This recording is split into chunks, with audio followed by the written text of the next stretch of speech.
Hari ini kita akan teruskan dengan satu bab baru, okey, iaitu belanjawan tunai. Apakah itu belanjawan tunai? Okey, jadi belanjawan tunai merupakan anggaran, okey, just estimation ataupun planning penerimaan dan pembayaran tunai perniagaan bagi suatu tempoh masa tertentu, okey, ataupun dengan kata lain bajet, okey, bajet.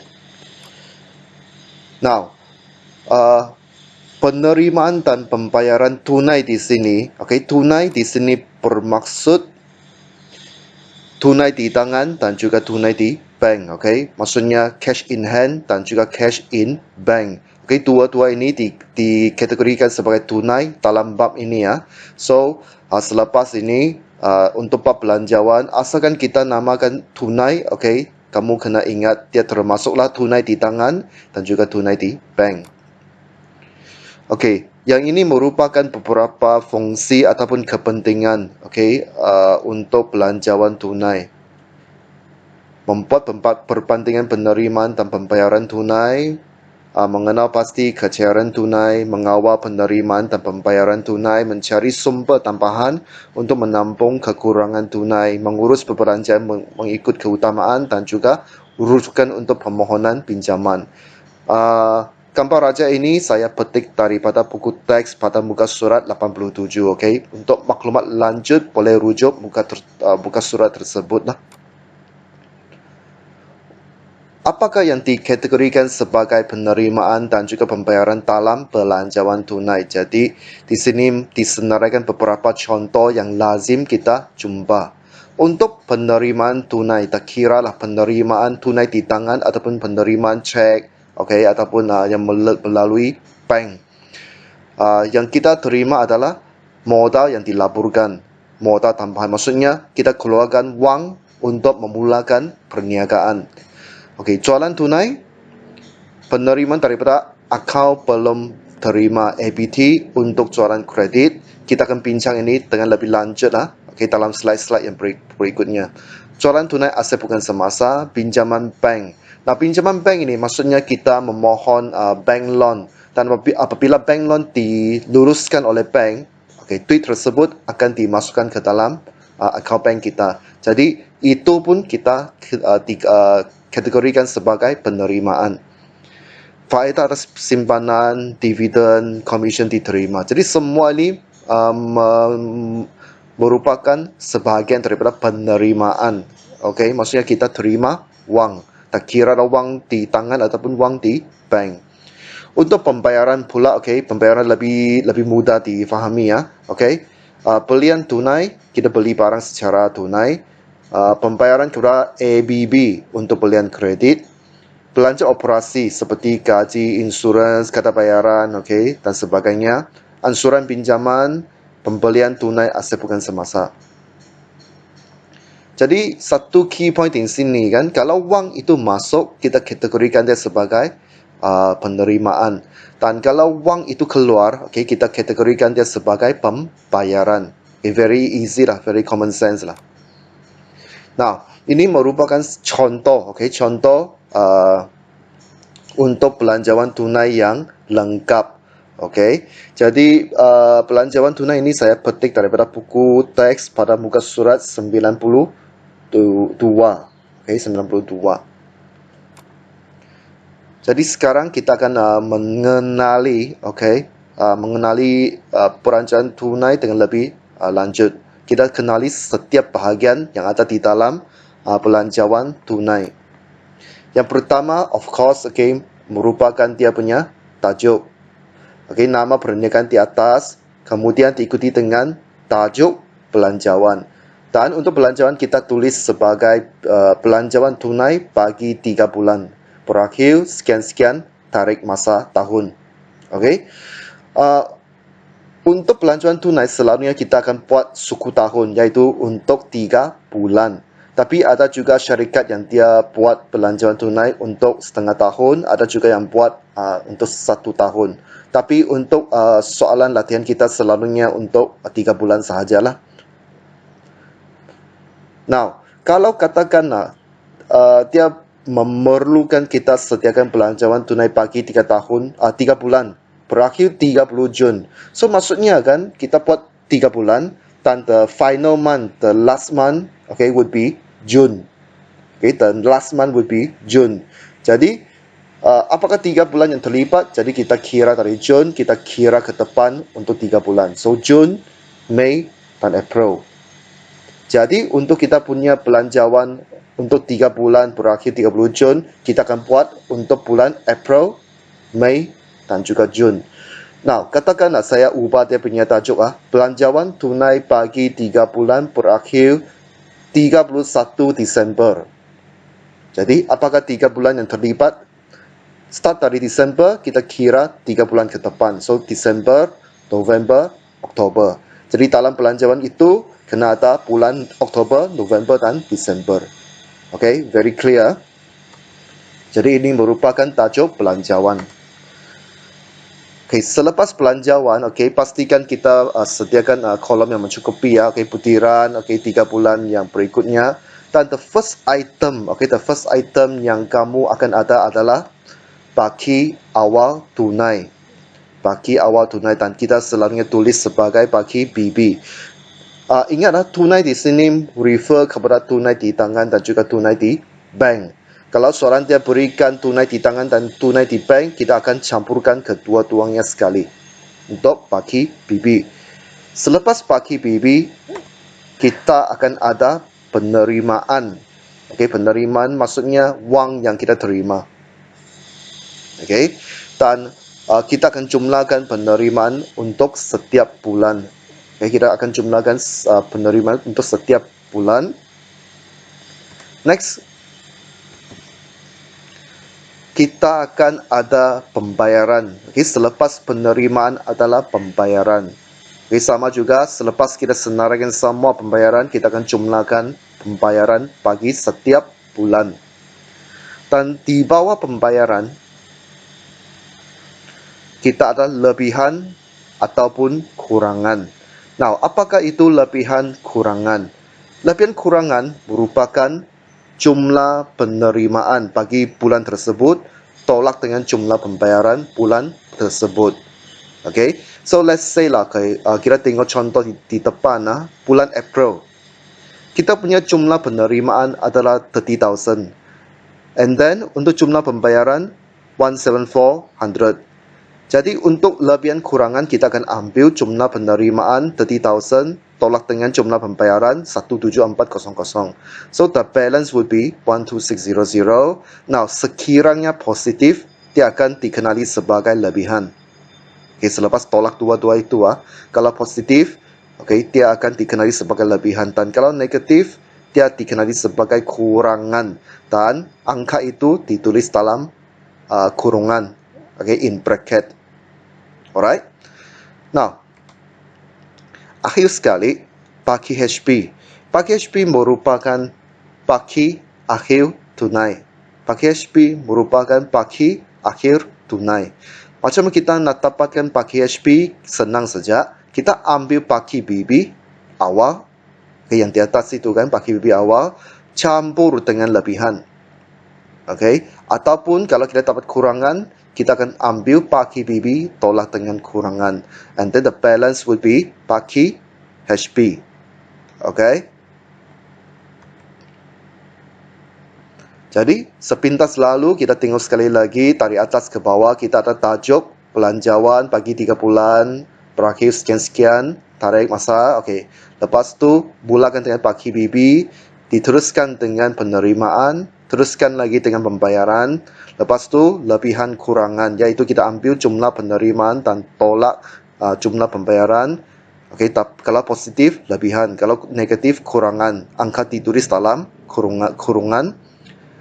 Untuk mendapatkan baki akhir, kita akan ambil baki BB awal, okay, campur dengan lebihan ataupun tolak dengan kurangan. Okay, the balance would be your baki HB. Now, selalunya lah, kita akan mengisi terlebih dahulu, mengisi habis semua penerimaan dan pembayaran. Lepas kita siap isi semua butiran, isi semua amount untuk ketiga bulan, barulah kita akan membuat pengiraan dari atas ke bawah. Pengiraan itu hendaklah dari atas ke bawah. Maksudnya kita buat dulu bagi BB, isi dulu bagi BB untuk bulan April.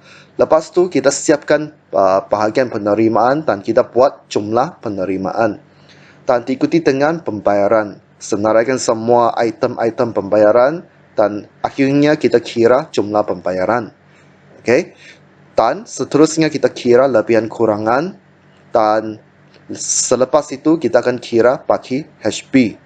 Dan untuk contoh ini bulan April bagi HP adalah 40600. Dan bagi HP ini, kita akan bawa ke bulan hadapan menjadi bagi BB. Saya ulang sekali lagi. Bagi HP bulan ini akan dibawa ke bulan hadapan menjadi bagi BB. So, for example, untuk April bagi HP adalah 40600. Dibawa ke bulan depan Mei bagi BB pun 40600. The same amount, just copy paste lah, salin semula ke next month punya bagi BB. So when it comes to May, the same thing happen, calculate from top to bottom, and then the bagi HP 52500 akan dibawa ke bulan hadapan menjadi bagi BB. And then when this done, continue with June, top to bottom. Dan last kali kita punya bagi HP yang terakhir untuk bulan Jun adalah 63100. So until this stage, you have to know very clearly about the flow. The flow. What should be done first? Next what? Finally what? Now, terdapat beberapa jenis urus niaga yang selalunya kita jumpa semasa kita buat soalan. Jadi dalam presentation kali ini cikgu hanya sediakan A, B, C, D, E, F, G, H 8 jenis urus niaga yang biasa kita jumpa. Dalam keadaan sebenar, should be more than this 8 transaction. Should be lebih daripada 8 jenis ini. Kita macam-macam lagi itu. Tetapi yang lazim kita jumpa adalah 8 inilah. Jadi cikgu akan terangkan one by one. One by one. Kita akan start dengan yang paling senang. Now, the first one would be mulakan belanjawan. Macam mana kita mulakan belanjawan? Ada dua situasi, kita memulakan kita punya belanjawan tunai. Sama ada kita rekod dia sebagai modal, ataupun rekod sebagai bagi BB. Depends on the question. Now, kalau sesuatu perniagaan itu baru dimulakan, the first day buat business, jadi kita akan rekod itu sebagai modal. Dan kalau lah, business itu adalah business yang lama, sudah buat business untuk satu tempoh masa yang lama, dan hari ini kita hanya meneruskan bisnes itu sahaja. Jadi kita tidak akan tulis itu sebagai modal, sebaliknya kita tulis sebagai bagi BB. So let's look at the contoh. Now, contoh 1. Pemilik bercadang untuk membawa masuk tunai di tangan RM4,000 dan tunai di bank 25,000 untuk memulakan perniagaan. So, sepintas lalu kita membaca soalan ini, kita sudah tahu, ini adalah first day buat bisnes. Dan kalau first day buat bisnes, itu merupakan modal. Itu merupakan modal, bukan bagi BB bukan bagi BB. Dan ingatlah, sebab kita mengambil kira tunai di tangan dan tunai di bank. So, the 4,000 dengan 25,000 kita kena jumlahkan, equals to RM29,000. Jadi 29,000 ini perlu kita tuliskan sebagai modal dalam kita punya belanjawan. Jadi beginilah kita punya belanjawan nanti. Belanjawan tunai bagi 3 bulan berakhir. Kita tulis ataupun kita isikan transaction ini, urus niaga ini di bawah penerimaan modal. Okey, kenapa penerimaan? Sebab wang itu masuk ke dalam bisnes. Wang dalam bisnes telah bertambah. Okey, so kita isi di bulan Januari. Okey. Jadi ini contoh satu. Okey, contoh yang kedua. Masih lagi di bawah mulakan belanjawan. Pemilik memulakan perniagaan dengan parkir tunai di tangan 4,000, parkir tunai di bank 25,000 dan kelengkapan RM700.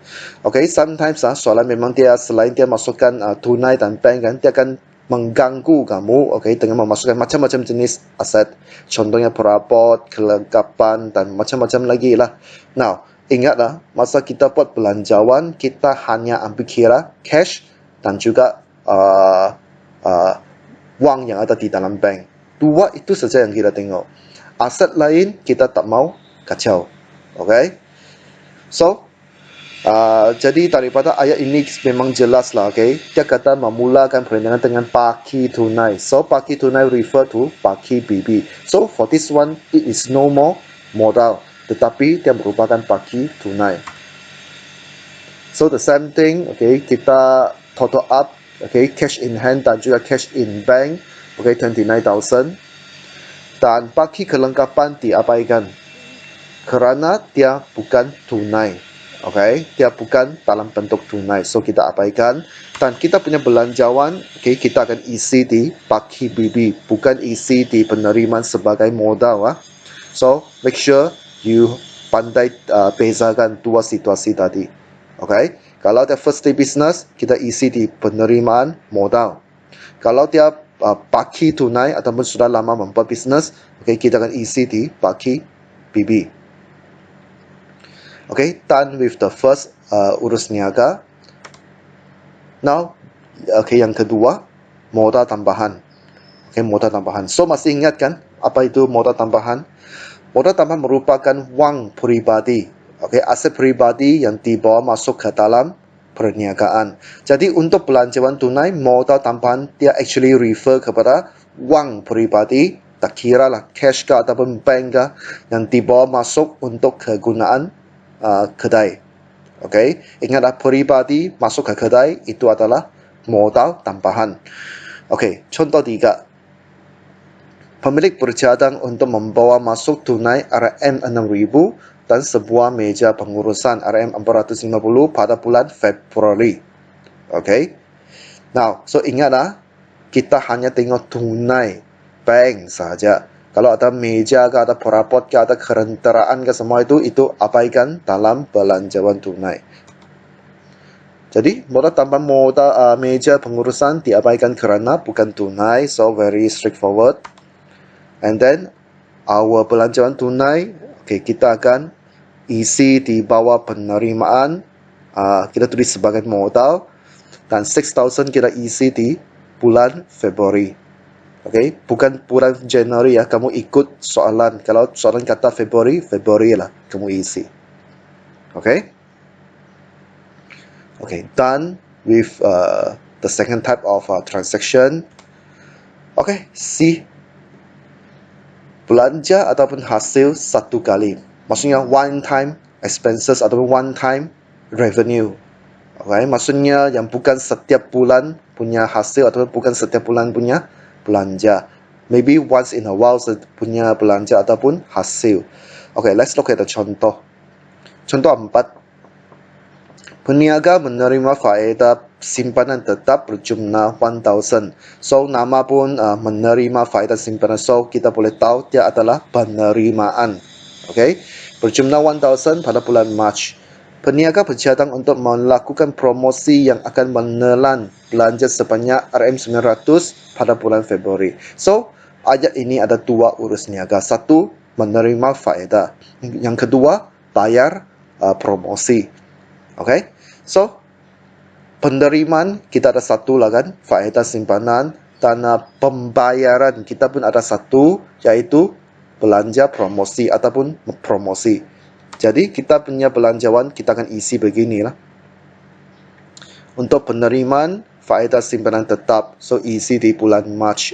Ikut soalan 1,000. And then pembayaran kita tulis promosi 900 di bawah bulan Februari. Okay, so very straightforward lah. Okay, very straightforward. Bulan mana yang dinyatakan di soalan, itulah yang kamu isi. Very straightforward lah. Okay. Okay, another example. Okay, insurans bulanan adalah yang ini adalah ini adalah urus niaga yang keempat. Yang keempat yaitu belanja atau hasil bulanan. Yang tadi one time. Once in a while punya belanja ataupun hasil, tetapi yang ini adalah setiap bulan. Recurring punya expenses ataupun revenue. So, tengok contoh insurans bulanan. Bulanan ini bermaksud tiap-tiap bulan, every month. Insurans every month adalah RM230, manakala hasil sewa bulanan. Maksudnya kita terima sewa. Mungkin kita punya kedai luas kan, besar, kita sewakan sebagian kepada orang lain dan dari situ kita terima sewa setiap bulan. Hasil sewa bulanan sebahagian premis kedai kepada peniaga lain adalah 670. Jadi kita punya belanjawan ada dua lah. Untuk penerimaan adalah sewa. Insurans adalah di bawah pembayaran. Seperti begini. So penerimaan hasil sewa. Sebab dia katakan di sini bulanan, meaning to say every month starting from January sampai March. Tiap-tiap bulan sama. 670. The same thing goes with insurance di bawah pembayaran. Dia kata bulanan kan. Jadi every month 230. So still very common sense.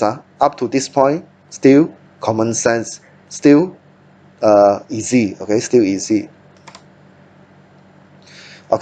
Now, start dari E ini, urus niaga E, kita akan menghadapi kesusahan sedikit. Dan dari sini, kita punya urus niaga akan semakin susah. Now, E ini berkaitan dengan urus niaga yang melibatkan pertambahan ataupun pengurangan hasil ataupun belanja secara konsisten. So kita coba terus tengok soalan.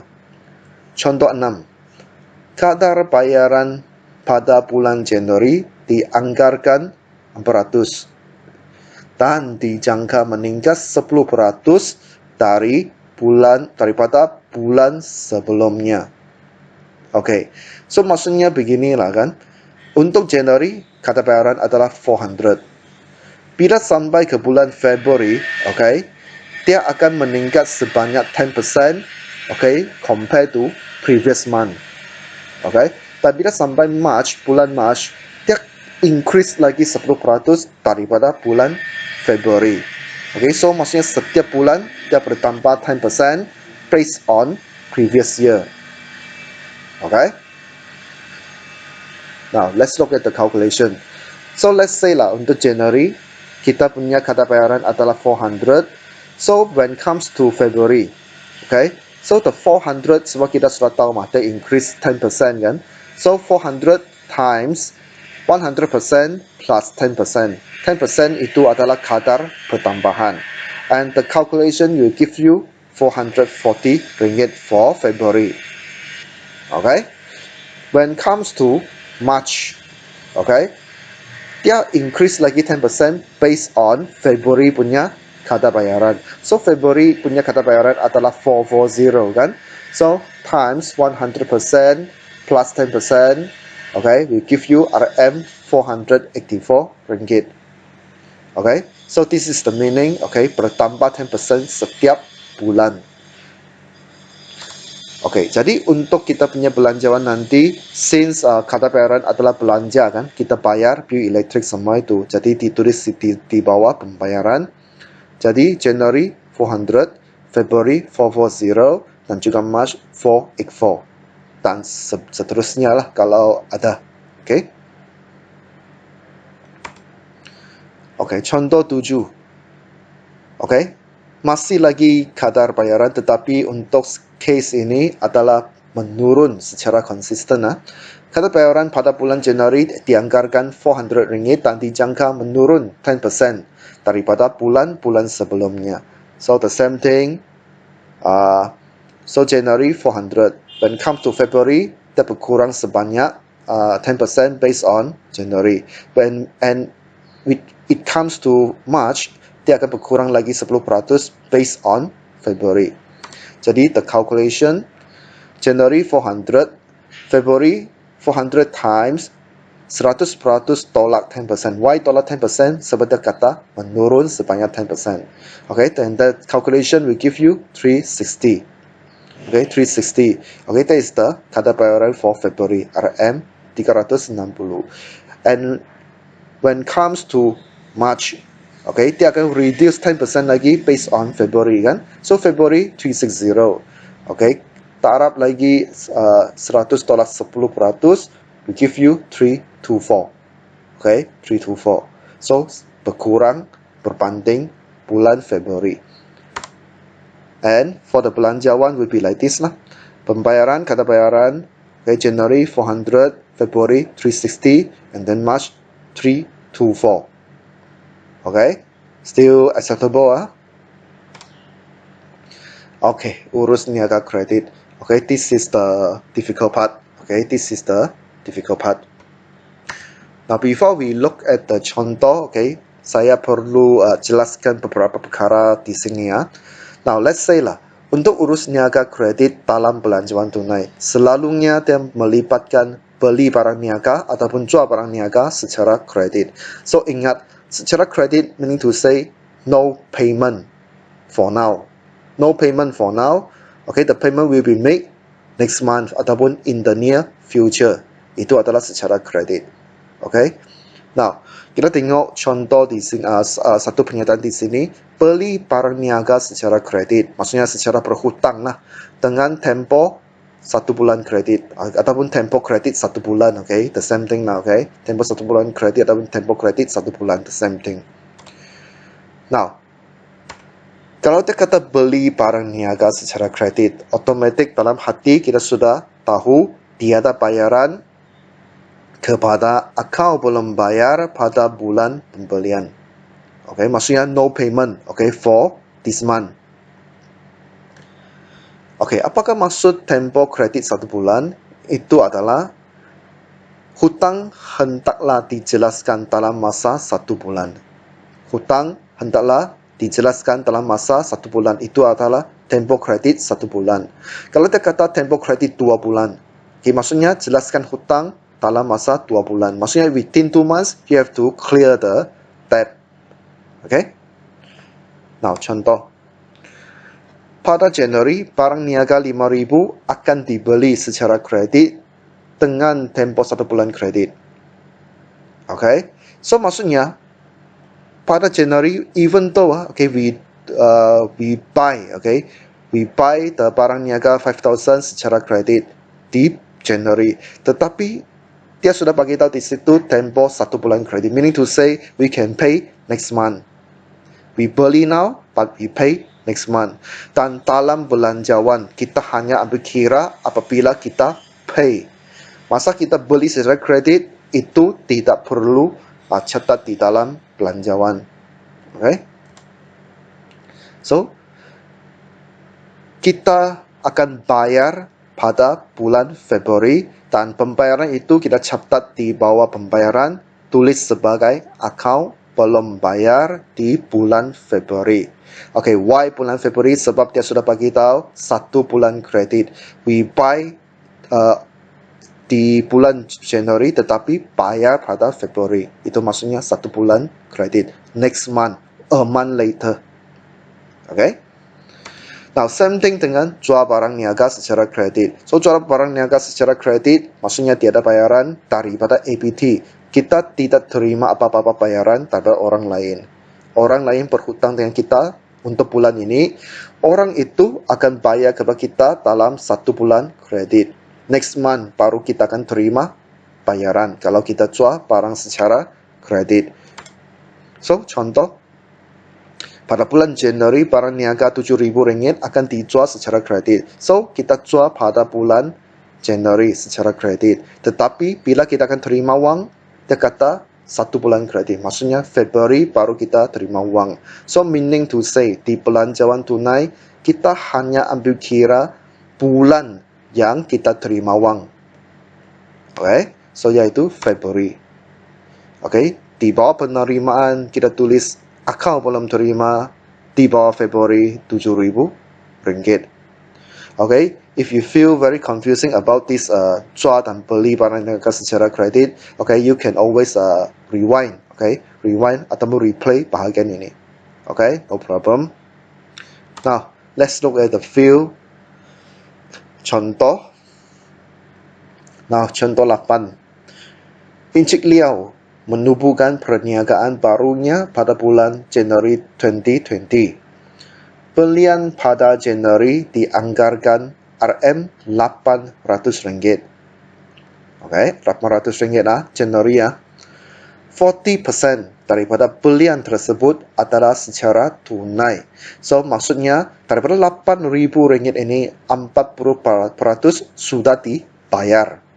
Okay, pada bulan Januari juga sudah dibayar 40%. Manakala bakinya diberikan tempoh 1 bulan kredit oleh pembekal. So, clear kah soalan ini?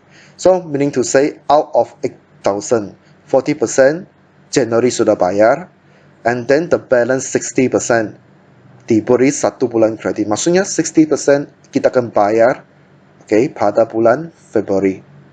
Okay, so let's do the calculation first. So 40% belian tunai, okay, 8,000 times 40% give you RM3,200. So ini dibayar pada bulan Januari. Okay, this month.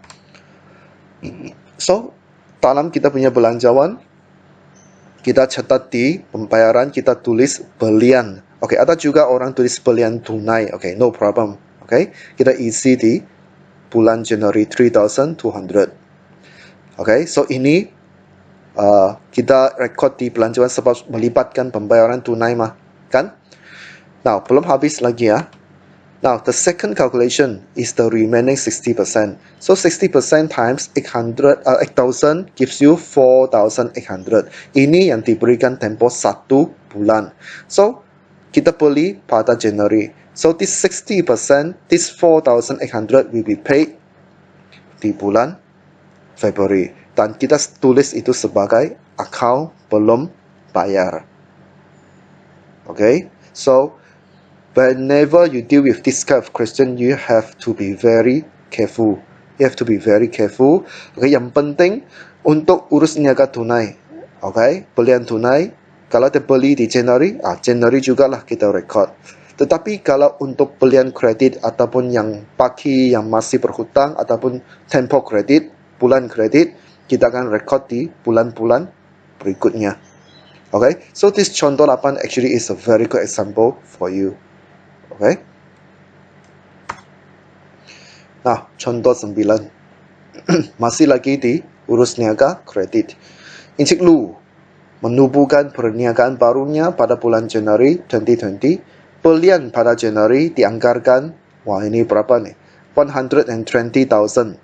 Jumlah belian dijangkakan meningkat 10% daripada bulan sebelumnya. 30% daripada belian adalah secara tunai, manakala bakinya diberi tempoh 1 bulan kredit oleh pembekal. Okay, very long question, dan soalan beginilah yang menjadi favorite lembaga peperiksaan. Okay, jadi penggubah soalan suka buat soalan yang begini. Okay, long, confusing. Okay, so never mind, we do step by step. Nah, kita baca semula. Okay, so kita punya Januari punya belian adalah 120,000, and then every month increase by 10%. Dan untuk every month punya belian, 30% adalah secara tunai, maksudnya sudah paid pada bulan berkenaan, manakala the remaining 70%, okay, 1 bulan kredit, so pay the following month. Okay, now calculation. So 30%, okay, this is for January ya. Okay, this one is for January. Saya tandakan dengan warna hijau, okay, for January.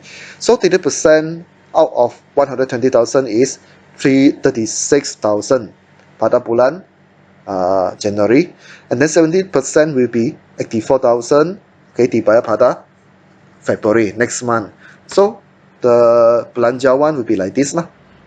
Belian 36,000. Okay, belian tunai. This is the 30%. And then for the 70%, 84,000. Okay, sebab dia diberikan 1 bulan kredit. Okay, so pay on next month, yaitu February. Dan kita tulis sebagai account belum bayar. Okay, so done with January. Now we look at February. Okay, February punya calculation saya warnakan dengan warna biru, blue color. So kita kira dulu kita punya peningkatan sebab dia sudah bagi tahu meningkat sebanyak 10% kan. So previous year in January punya belian is 120,000. So this month in February dia punya jumlah belian okay increase by 10%. We give you RM 132,000. Daripada 132,000 ini kita agihkan lagi 30 and 70%. So 30% is belian tunai gives you RM 39600, and then at 70% gives you 92400. Now this one is for February, so meaning to say 39600 isi di February sebagai belian, manakala 92400 1 bulan kredit will be isi di bulan March di bawah account belum bayar seperti berikut. Okay, so blue color, tengok blue color. Okay, belian 39600, ABB 92400. Okay, so done with February. Now March. Okay, so March meningkat 10% daripada February. So February is 132,000. Okay, increase 10%. So we give you 145200. So I tanda with color purple. So 30% is 34560. 43560. And then the 70%, the credit purchase 101640. Okay, so ini adalah untuk bulan March. So the belanjawan will be like this lah. Okay, kita hanya record sampai bulan March. Okay, yaitu belian kredit belian tunai 30%, 43560. Okay, now since the question only asks us to do until bulan March. Okay, now the 70% 101640 seperti isi di bulan April kan, but since the question didn't ask us to do until April, so we just leave it. Okay, we just leave it. Okay, the 101640 kita akan abaikan, tak perlu isi di belanjawan sebab kita hanya buat sampai bulan March. Okay, okay, done with contoh 9. Okay, you can always pause, rewind, replay, okay, to help you to understand the contoh. Okay, pinjaman dan faedah pinjaman. Okay, ini adalah urus niaga yang ke-7. Kita ada dua lagi, ini dan satu lagi. Nah, contoh 10. Puan Selin menjangkakan suatu pinjaman bank berjumlah 500,000 akan diluluskan dan dikreditkan oleh bank pada bulan Februari. So dia sudah bagi tahu Februari akan dapat duit pinjaman. Okay, so 500,000 ini perlu masuk di bawah penerimaan di belanjawan sebab kita terima wang. Faedah tahunan adalah 8%. Maksudnya every year, okay, the interest will be 8% every year. Tempo bayaran balik pinjaman adalah 20 years, okay, 20 tahun. Bayaran balik pinjaman dijangka akan bermula bulan March. So before we do the belanjawan, kita buat calculation dulu lah. So jumlah pinjaman, jumlah faedah pinjaman adalah kita ambil pokok pinjaman, the principal 500,000 times 8%. Dan that is for 20 years.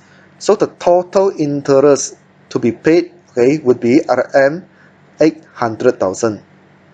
Okay, 800,000. Okay, untuk kita punya belanjawan kita based on monthly kan, so kita buat ikut bulan kan, so kita perlu tahu setiap bulan kita bayar berapa ringgit kan. So since now kita punya pinjaman adalah untuk 20 tahun, kalau 20 tahun kita ubah menjadi bulan adalah 20 years times 12 months, give you 240 months. So that's why bayaran bulanan faedah pinjaman adalah 800,000, yaitu the total interest divided by 240 months. So meaning to say every month for interest only okay, we need to pay, kita perlu bayar RM 3,333. Okay, that is only for interest. So the principal, the pokok pinjaman, we still need to pay. So the bayaran pada pinjaman adalah wang yang kita pinjam, yaitu 500,000 divided by 240 months. Okay, gives you every month we need to pay for pinjaman is RM 2083. Okay, so ingatlah untuk pinjaman kita dua tu, bayaran balik pinjaman dan juga bayaran faedah pinjaman. So ada dua perkara. Jadi next time kamu nampak pinjaman dan faedah pinjaman, you know lah, automatic kamu tahu lah, kena buat dua pengiraan, satu untuk interest, satu untuk principal payment. So the belanjawan would be, okay, seperti yang saya sudah bagi kita tadi, masa kita terima wang pinjaman 500,000, kita kena rekod di penerimaan. Kita tulis sebagai pinjaman bank di bulan Februari 500,000. Dan untuk pembayaran kita isi dua perkara. Satu, bayaran balik pinjaman, okay, yang blue color 2083. Okay, kita start isi di bulan March, sebab soalan dia sudah bagi tahu bayaran balik pinjaman dijangka akan dibayar mulai bulan March. The same thing goes with faedah pinjaman. Okay, 3333. Itu pun bermula dari bulan March. Okay, so itu saya warnakan sebagai warna hijau. Alright. Okay, done with contoh 10. Okay, the final urus niaga. Okay, this one ada dua situasi ada dua situasi. Okay, I give you both. Okay, pembelian aset tanpa pinjaman. Okay, we don't pinjam duit daripada bank. Okay, so kita tengok contoh 11. Encik Afan bercadang untuk membeli sebuah kenderaan untuk kegunaan kedai berharga 140,000. 20% wang pendahuluan telah dibayar pada Januari. Parkingnya akan dibayar secara ansuran selama 40 bulan mulai bulan berikutnya. So this one is very straightforward lah. Okay, so saya ingatkan sekali lagi, kita hanya rekod dalam belanjawan duit yang kita terima ataupun duit yang kita bayar. Okay, so the first thing kita kena kira wang pendahuluan yang kita sudah bayar, yaitu 140,000 times 20% gives you 28,000. Okay, this one I label in purple. And then the bayaran ansuran. Now the harga, okay, harga kenderaan adalah 140,000. Kita sudah bayar pendahuluan sebanyak 28,000 kan?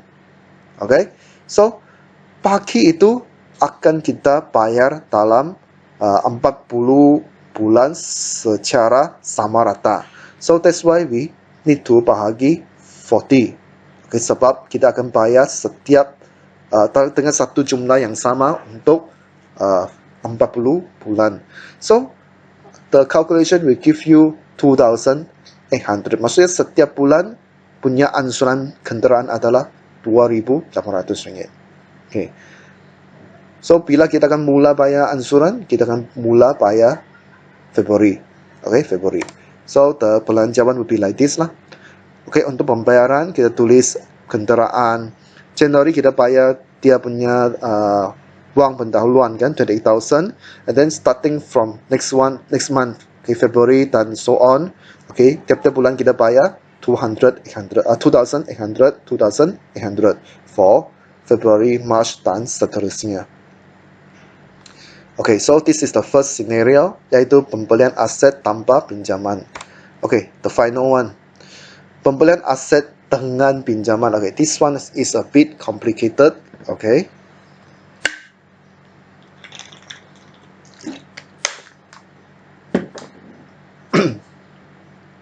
Now, Encik Chan bercadang untuk membeli sebuah kenderaan untuk kegunaan kedai berharga 280,000. 20% wang pendahuluan telah dibayar pada Januari, bakinya dibiayai dengan pinjaman bank dengan kadar faedah 5% setahun selama 10 tahun. Bayaran balik pinjaman akan bermula dari bulan Februari. Okay, so this one how? A bit challenging, but not impossible lah. Okay, bukan juga susah mau dibuat lah, cuma ada banyak perkara, banyak info yang kita perlu proses dahulu. So, let's start with the calculation. Now, the bayaran pendahuluan, okay, is 20% makan. So, out of the sales price, 280,000 times 20%, maksudnya kita bayar pendahuluan 56,000 ringgit. Ini kita sudah bayar.